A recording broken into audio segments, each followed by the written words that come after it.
Sénatrice Bernard. Merci. Mes questions s'adressent aux représentants du gouvernement au Sénat. Sénateur Gould, il y a quelques semaines, mes collègues et moi-même avons demandé au ministre Leblanc quelle était la situation par rapport au poste vacant au Sénat représentant la région de l'Atlantique. Le ministre nous a rassurés en nous disant qu'on serait agréablement surpris étant donné les nouvelles qui s'annonçaient. Et c'est vrai, on a été agréablement surpris par l'arrivée de la sénatrice Patton qui représente Terre-Neuve et Labrador et sénateur McAdam qui représente l'île du Prince-Édouard et qui va arriver prochainement. Par contre, j'aimerais tout de même vous parler de nomination pour la Nouvelle-Écosse.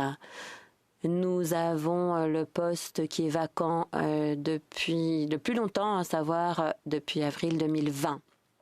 J'aimerais savoir ce qui se passe de ces 3 postes vacants pour la Nouvelle-Écosse et qu'est-ce qu'il advient des autres postes vacants pour les autres régions de l'Atlantique. 2 pour Terre-Neuve, 1 pour l'île du Prince-Édouard et 3 pour le Nouveau-Brunswick.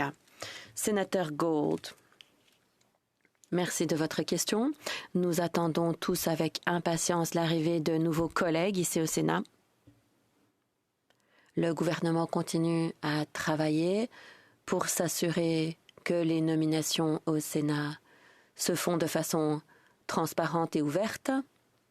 Le gouvernement a nommé 68 candidats éminents, diversifiés et distingués au Sénat.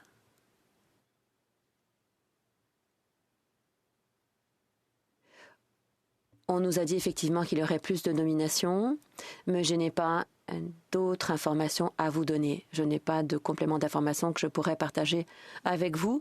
On croise tous les doigts pour que ça se fasse rapidement. Sénatrice Bernard, sénateur Gould, merci de votre réponse.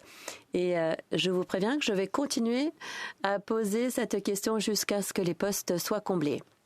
D'autre part, après la retraite du sénateur Lovelace Nicholas et du sénateur Christmas, nous n'avons qu'un seul sénateur autochtone pour la région de l'Atlantique, la sénatrice Francis qui représente l'île du Prince-Édouard.